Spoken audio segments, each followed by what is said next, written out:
point. Shazam! I was waiting to start that way. I wanted to hit it with the Shazam. What's the one? You seen Aladdin? Yes. There's a line in. What's the line? I just lost it. Where they cheer, but it's like a Shazam. Hello and welcome, my worthy friend, or something like that. I butchered it, but wow, that's really good. Well, you guys are in for a treat today because we are chatty. It took us a while to even press start. We should have already been recording. We should have. We've said a lot of really good things, and you missed them all. So, welcome to the podcast. Glad that you're here. This is a Heights Unedited podcast featuring real conversations about real life, where we dig deeper into the weekend message as well as answering your questions on faith, culture, and life. And you might just hear a random Shazam here and there. You never know. So you were up this weekend. I was. How you feeling? Exhausted. Yeah. It's fun, huh? Yeah. It's pretty tiring. Did you have more stuff going on, or because you got like a lot of kids? Quite a bit. Yeah. One of my daughters had a soccer tournament this weekend, so she was down in Phoenix, and we were how'd they do back and forth. Because people want to know how they do. Everyone tunes in just to hear how my daughter is the sports part in her. Yeah, in her sixth grade soccer. So how'd they do? Seriously, they played up a division.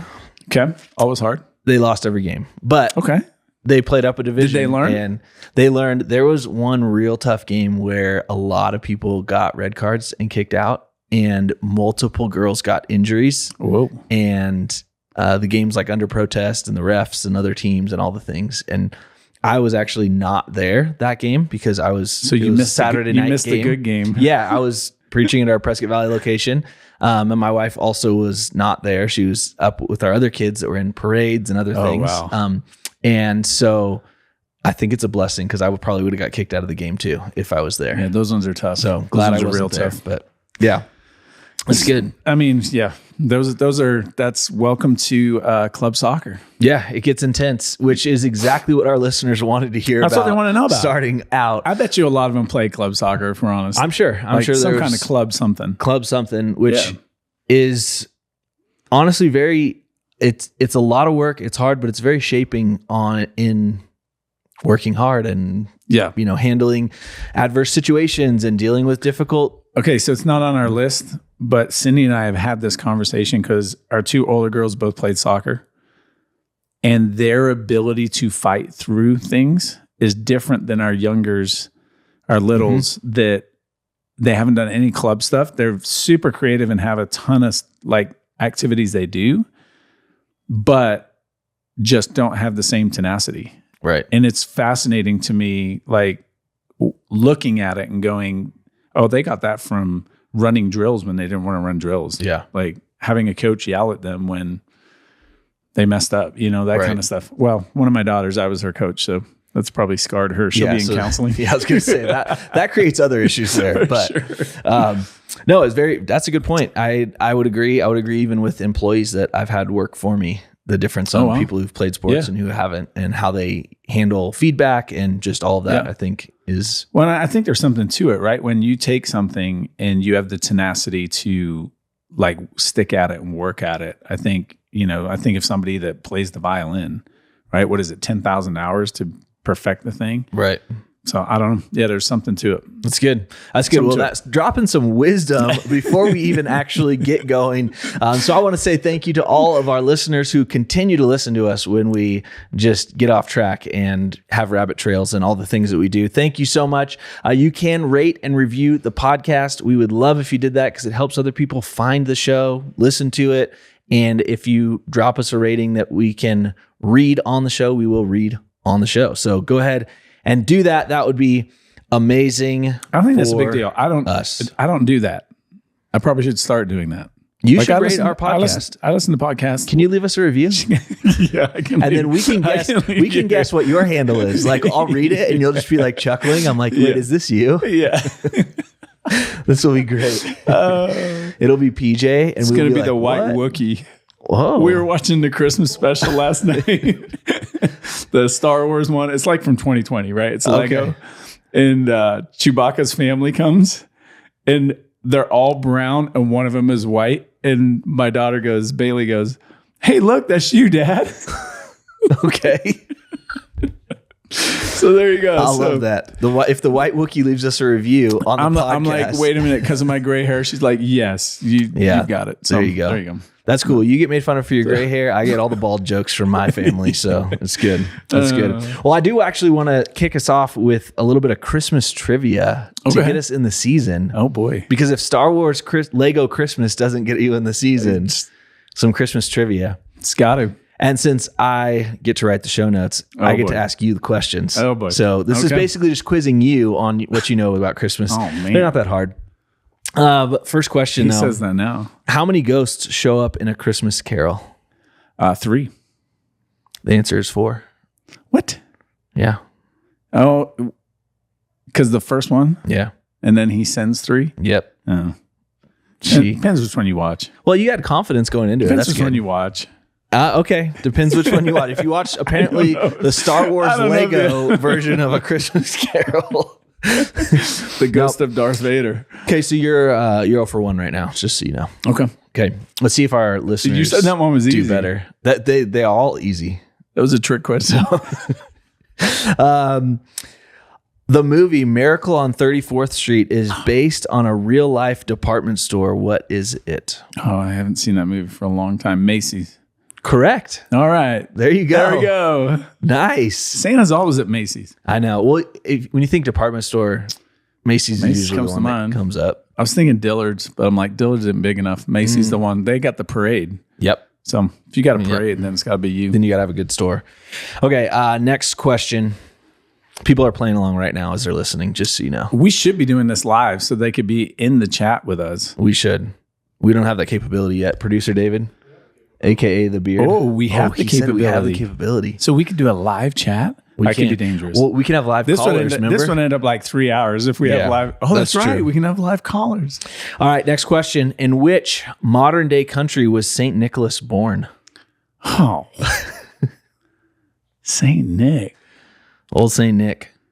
I'm going to go with, it's got to be one of those European, Finland?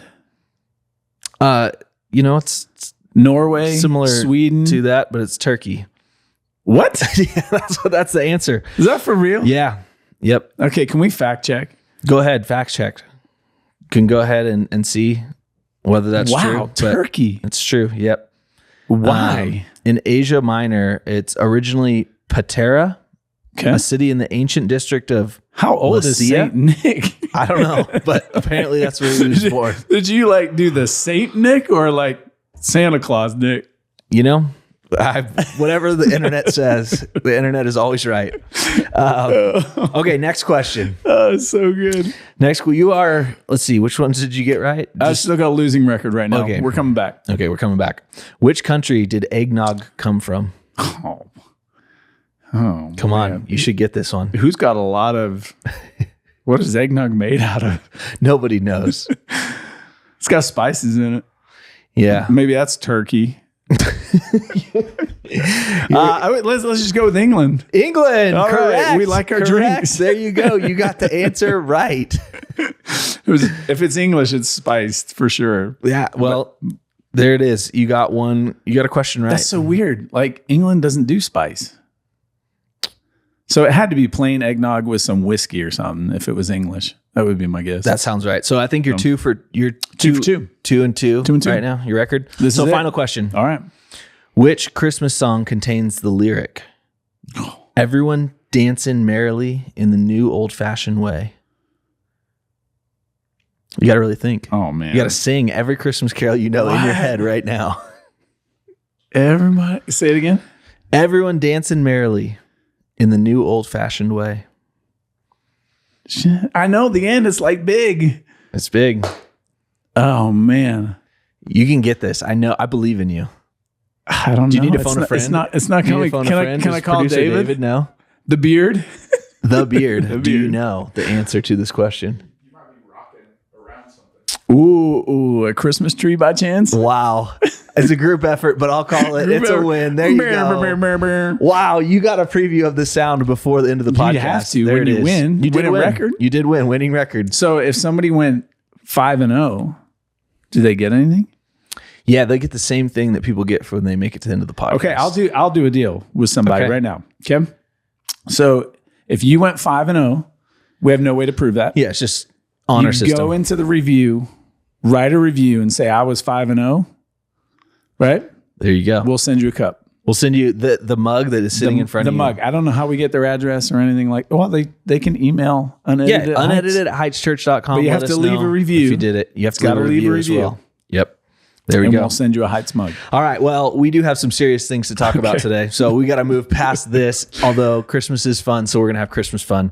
But I do have a question submitted, which, by the way, you can submit questions at unedited at heightschurch.com. There we go. I was seeing if you pay attention too.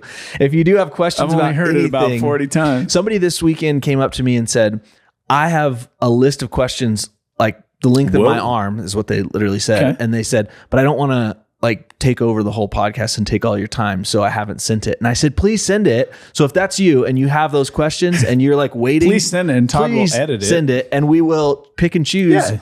We'll maybe use them in other weeks or whatever, but we'd love to answer your questions. Please send your questions. So, all right. First question comes in from Anonymous. They, which is one of the things you can do if you submit a question. You do not have to have your name on the question. Anonymous says, Annie from week 1.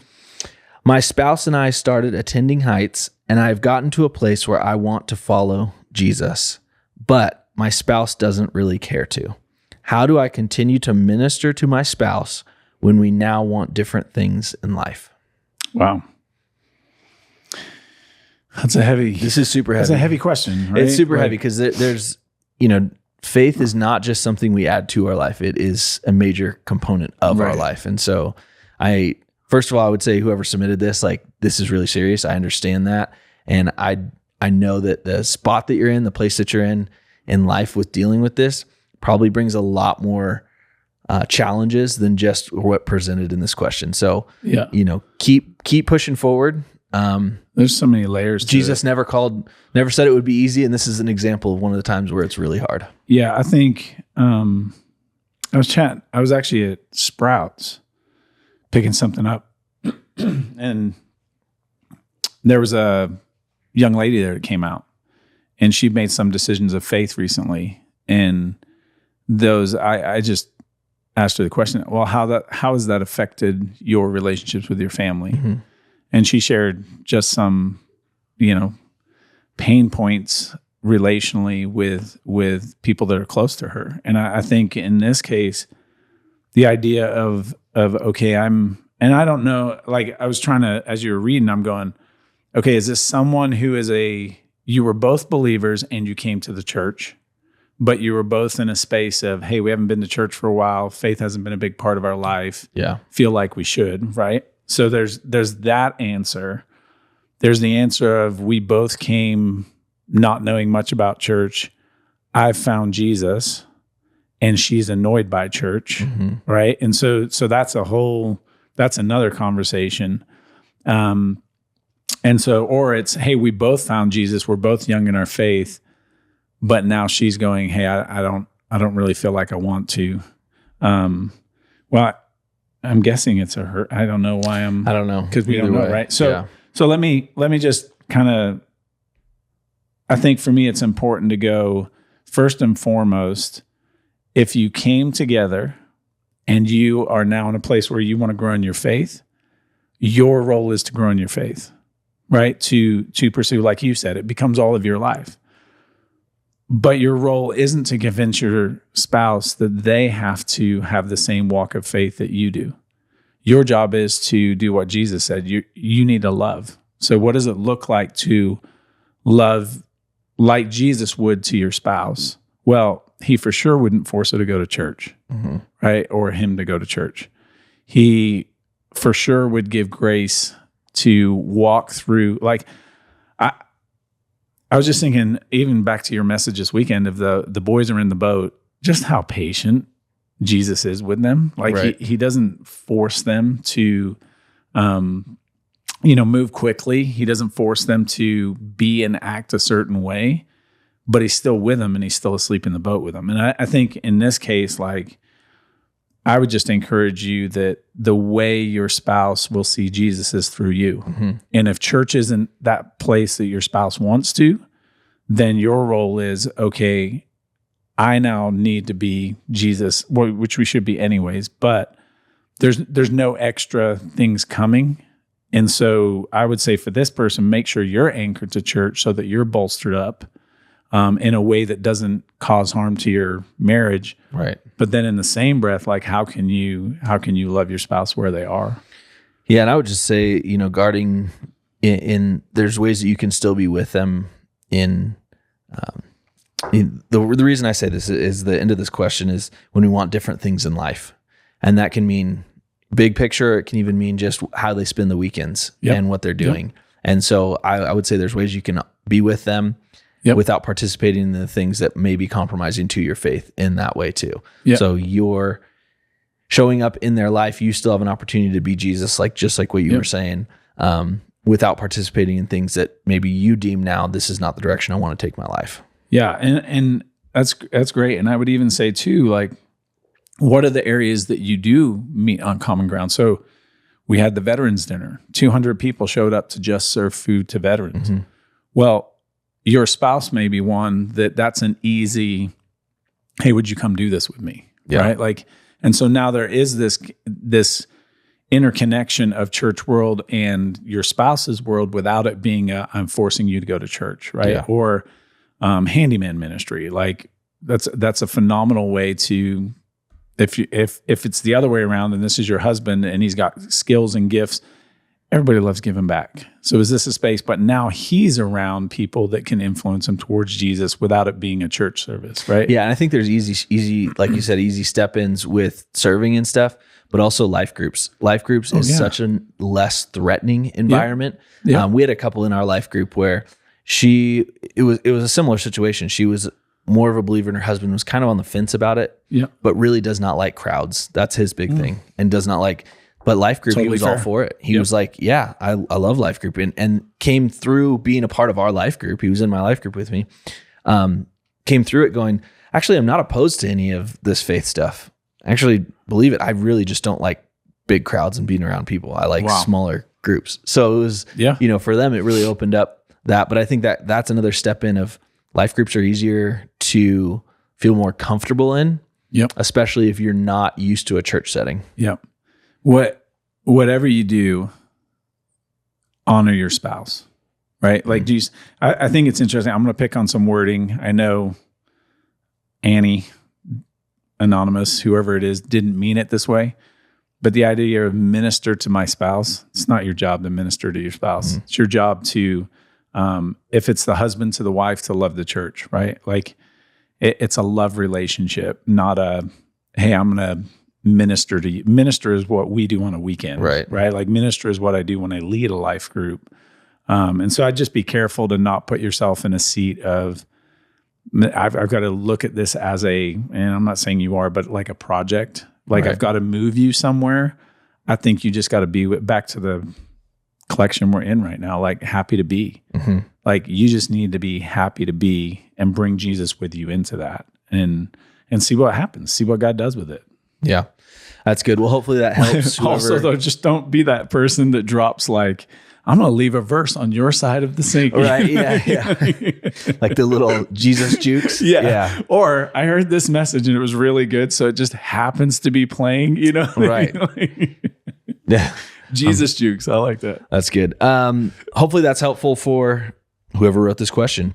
Moving on to our weekend, we get to dive into that. Second week of Advent this last week, which Advent can have somewhat of a humdrum feel to it because we do the same thing every year with it. And so it's really cool to be able to look at it through the lens of happy to be, which is a different perspective than normal, I would say. And I got a lot of that feedback this weekend of like, this is not just the normal Advent. It doesn't feel at least like a normal Advent, which is really cool. So this week we were both hoping for peace. Yeah, exactly. That's what we wanted. We're like, we talked on this a whole bunch. Can we take quite a few times? Yeah. So talked about peace and peace in the midst of storms of life, which honestly seems like an oxymoron peace and storms? Like, how do those go together? Why is it so important to understand that we can have peace in the middle of our storms? I mean, first thing that comes to mind is that's the gospel, right? Like Jesus never, and I thought you did a good job of this weekend. Like Jesus never told me he would make life calm, Right. Like he says, I'll be with you in the midst of it, right? Like he actually tells his disciples, hey, you're going to have trouble. Hey, it's going to be worse. Right. It's ante up type thing, right? And so I think, you read into the end of the story where we were a couple of weeks ago, and you get into some of the stuff that is happening to the churches that he writes letters to, because life is so hard for them that the resurrected Jesus, is writing a letter to the church to go, hey, I know it's hard, right? Like I know it's hard, but I need you to keep the faith, or I need you to, and so I think on that, I think it's super important to go, there isn't a promise to remove those storms, but to be with in the midst of the storms. And I think for you, like question I had even listening to you was, where have you seen that in your life, where this complete wholeness, the shalom, where you were in the midst of chaos and yet you were at peace? Yeah, I think for me, I talked about it in the weekend of just someone whose schedule is so super full, and you're like, how do I have peace when I don't even have time to breathe? Yeah. And I feel like I live that reality a lot of times. And I was thinking about it. Sometimes the just busyness is tiring, and I'm tired, but I don't know that I've never not been at peace during the busyness of that. And I've experienced that shalom so much to where, lay in bed and you're like, man, I am so tired. I'm exhausted. Life is hard. And my wife and I just go, but man, God is so good. This is incredible that we have the opportunity for us to be this busy, that we have all of that. And it goes just beyond the blessing. It goes to like, I'm at peace with all of that. I'm not, there's no angst inside of me that we have so much. Sometimes it's crazy going, how are we going to be in 3 places at once? But there's peace. So I'd say for me, like that's a big place where it shows up. But I can also think of just situations in life that I've had to get to that understanding of peace where the situation didn't get better. I was laid off for about 9 months at one point. This is about 10, 11 years ago. And ended up working some construction jobs, trying to find where I was going to work next as far as church goes. And it was not an easy situation. And when the situation first hit, peace was out the window. The storm hit and there was no peace. Yeah. And it took me the journey, and the whole time I'm going, God, when are you going to come through? When are you come through? And he's like, when are you going to learn your lesson? And so it was like getting to a place for me of finding peace in the storm and not just waiting. Cause the whole time I'm going, as soon as the storm ends, then I'll find the peace. Yeah. And the storm didn't end. That's good. I had to find it in the middle of it and experience that shalom, that peace that we talked about, which I think with that, like I look at the journey of Heights, COVID especially, right? Like just a confidence that only came from the journey before that, but just truly being at peace to go, God, it's your church, right? And if as people we're leaving Heights because we weren't open, to just still sit with confidence and peace of, hey, we are doing the right thing. We are, it's not getting any better around us. People are not saying kinder, nicer things. Right. But to sit there and go, I know this is right. Yeah. And to have that peace that can only come from Jesus, right? Like that you're in this with us, that this is your church, and we just need to keep taking steps forward with you. I think a lot of people, often it's how quickly can I get out of where I am? And I think you even said that this weekend, how quickly can I recognize Jesus is in it with me, right? And because he's there, then there's peace, whatever's going on around me. Right. And it's internal, not the external. Yeah, no, that's huge. And I think the idea of peace in the middle of the storm is we live until Jesus does come back and make everything as it should be and restore it, like we talked about a couple of weeks ago, you will have a storm. Yep. It's going to happen. Yep. And some of our storms are similar. A lot of them aren't. Yep. But you're going to be in a storm. Yep. Absolutely. So, yeah. How do you think this concept of shalom is different than our normal understanding of peace? I would say our normal understanding of peace, and I go back to Star Wars, right? So I'm watching Legos. We know what you've been doing a lot of lately. Well, it's literally only a 40-minute show, so it's not much. But literally, I'm watching it last night. Are we going to have a collection of talks coming soon that's Star Wars themed? Light versus dark. So I forgot what I was saying. No, so I'm watching it last night, and the quote in it is that the galaxy will be at peace when they get rid of the Empire. And I think that's the idea of peace that most people have, is if I just get rid of the conflict, right? If I just get out of this situation, if I switch jobs, the problem is you go with you, right? And if I'm not at peace, and that goes back to shalom, the wholeness, completeness, I love the Isaiah, is it Isaiah verse? Prince of inner fullness. Yeah. And so just that idea of completeness coming from within, I think that instantly plays against what we think of as peace, where, well, if Ukraine and Russia could just get along, there would be peace. Well, probably not, right? Like they may stop firing bullets at each other, or rockets, but there's going to be so much more still there because peace doesn't come externally. Yeah. And I think that was the most stark and eye-opening thing for me, is that blessing of peace, which we think of peace as the absence of conflict, the absence of war. Yeah. That blessing specifically in Numbers chapter 6 is spoken to the Israelites as they were sending off to war. Yeah. You guys are going to go have what we consider not peace and have peace doing it. Yeah. Like, it doesn't make sense. Which is wild. But I think that is the difference between shalom and our understanding of peace, and what the true meaning of peace is, which is internal, not based on external circumstances.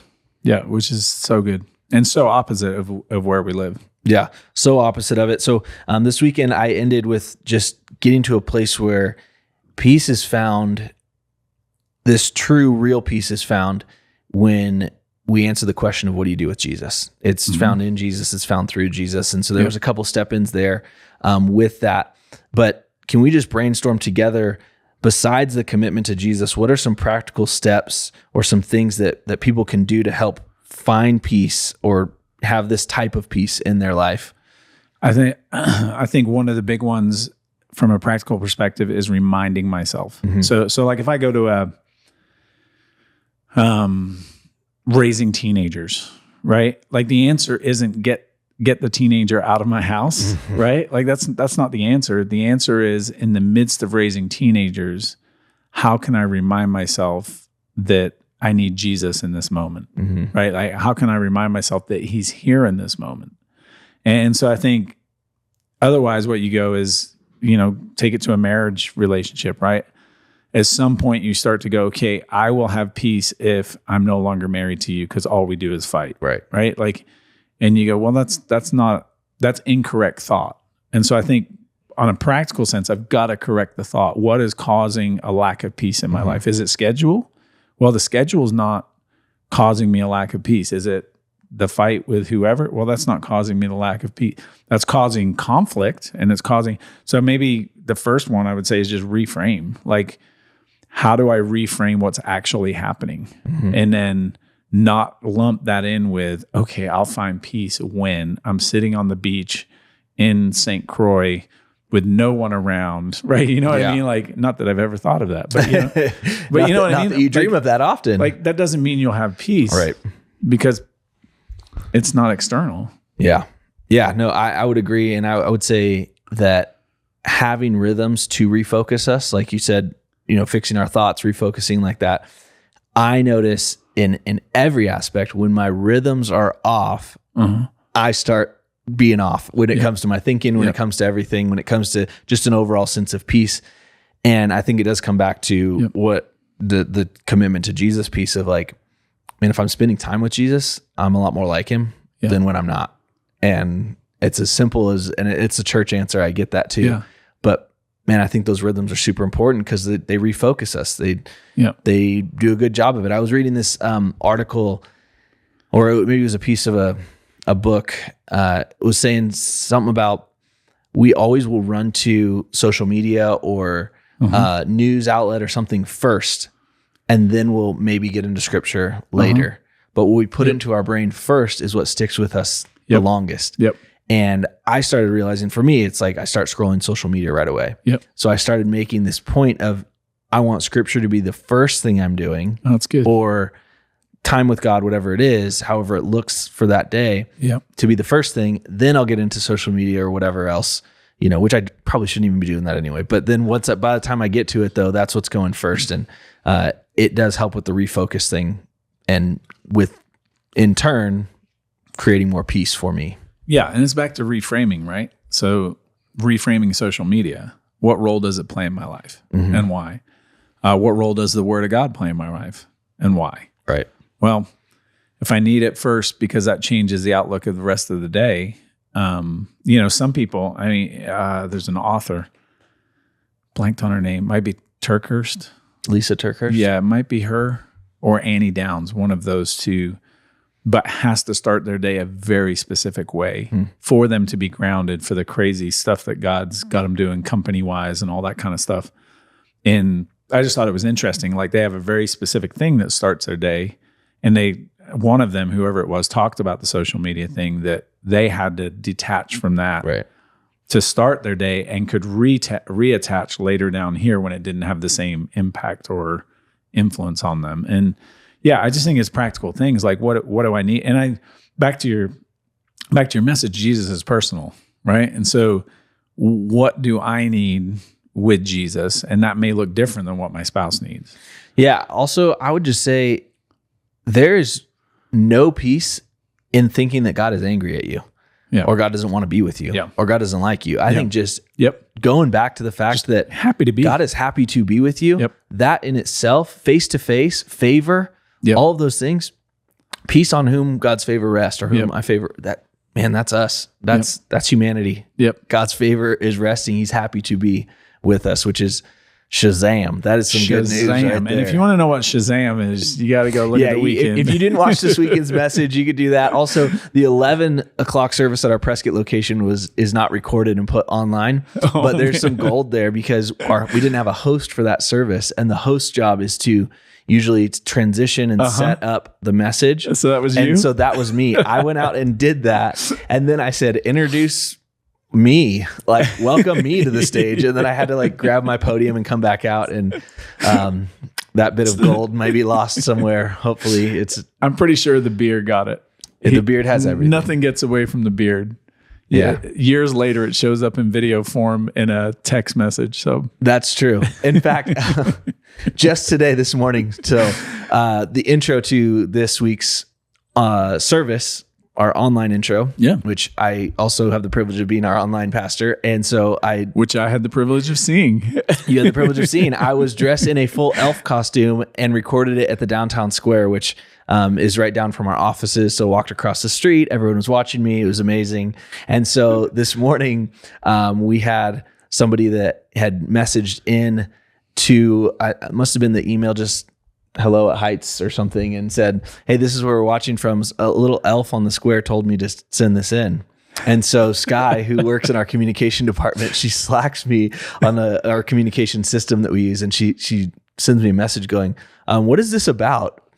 And instantly the beard sent a GIF of me in the elf costume. And it's pretty incredible. So he's a sniper. Literally what we get. Oh, that's so right great. There with the elf costume. So nothing gets past the beard. He's always ready. Just a warning. Nothing gets past the beard. So, like I said, great weekend this last weekend. If you didn't get a chance to be in service, you can always watch online as well, which would kind of help you understand more of what we're talking to this week. That's part of the online fam. Part of the online fam. Yep. I know. I should have said hi to you, but well, I wasn't in the chat. So I didn't know that you were. I wanted peace, so it wasn't in the chat. Oh, I see how it is. There we go. Might be the opposite of what we just talked about. Richard, you heard that right here. John is avoiding the chat, which You should talk to him about that. I was texting with him today. He beat me in F1. So did he? Yeah. It's a good day for him. Good day for him. We do have another submitted question that we're going to get to. Again, if you would like to submit a question, anything bouncing around in your head that you need to ask us, go ahead and ask at unedited@heightschurch.com. Spencer asks, I can't join a life group or Bible study because of my schedule, but how can I still be poured into and have community? What can I do to build my relationship with Jesus? It's a great question. A lot of people. I mean, you just talked about it, schedule, right? Schedule, busyness, yeah. And so I think for Spencer, it's a real, obviously it's a real situation that all of us deal with. I'll be honest with you. I'm in a life group on a Tuesday night. Tuesday's my worst day. I start very, very early, roll through meetings all day. Normally, my wife picks me up from Starbucks because I'm finishing my last meeting. I get in the car and I go to life group. Yeah. Right. Like, so I get the inconvenience of like my schedule. My father-in-law comes to mind. My father-in-law does a breakfast because he's in that stage of life, and the guys that are in that group, like early morning breakfast is their, and he's done it, I think 9 years now. That's awesome. But he went into it he actually started it and never thought he would. And then at Thanksgiving, he was talking about how amazing it's been for him and how much he thought he was blessing others and God's blessed him. And so I would just say with Spencer, those two examples are, we're trying to fit it in. Yeah. Right. Like, we know it's important. I understand your schedule. I understand it feels like there's no breathing room, but I would go through kind of like what we were talking about before of how do I start my morning? Well, it's not convenient to start your morning like I'm going to intentionally sit down and read the word when you've got emails to answer, you got stuff, you got at your stage, you got kids already crawling all over you. And so I just think like an honest conversation of, okay, what is my schedule? Because a lot of times I think we think our schedule is full. And yet if we would sit with it and go, okay, I can carve out time. Now, one of the seasons of life for me, being a soccer coach, I didn't have time. I literally ran from one thing to another, and it was a season of life, right? But intentionally put myself in space with people that would help me grow, right? So, well, it may not be a formalized Bible study life group, which I don't know where Spencer's going to get a Bible study, but whatever that looks like. And I would just say, what can I do to intentionally build relationships in a season of busy? So is there another family that's like, let's just use a real example from your world. They're a soccer family. Mm-hmm. Okay, can I intentionally, because when you go to a soccer weekend, you normally end up with 2 games and you're eating lunch in between. Can we maximize that time? Can we go sit down? Right. Can we have intentional conversation? Can we build a relationship? And so, yeah, I just think there's... Yeah, and I would also say, before you write off that your schedule is too busy for anything that is offered specifically through Heights, check everything that's offered through Heights, because it's kind of like a buffet, man. There's so much. We got a lot of options there, from different men's Bible studies to life groups that meet at different times throughout the day on different weekdays or weekends or wherever. There's a lot of options for that. So I would just say check in. There's literally life groups morning, midday, and evening on almost every day, I believe. As well as men's groups too, that are all throughout. Yep. And even just activity type groups too. If you want to build community and have people pour into your life, there's men's groups that go hiking and go shooting and do things together that wouldn't fit into a normal. Yeah, that may even sync up with something you already do, right? Right. Like maybe you're an avid shooter and you go, wait a minute, there's a men's group that shoot. I could sync that up, right? And you're shooting because you got to stay sharp for whatever. I don't know, but I just wonder, like, to your point, have I exhausted all of the options, or am I only looking through a lens of it's a life group or a Bible study and neither of those fit? Well, what are the other things around it that could fit? Like, I even think serving, right? You show up for one service, can you serve the next service and be with an intentional team for that service? Yeah. And build relationships. Yeah, and reading into this question, assuming a lot here, the last part of the question says, what can I do to build my relationship with Jesus? I would say don't necessarily wait for a group to do that. You can build your relationship with Jesus right now on your own.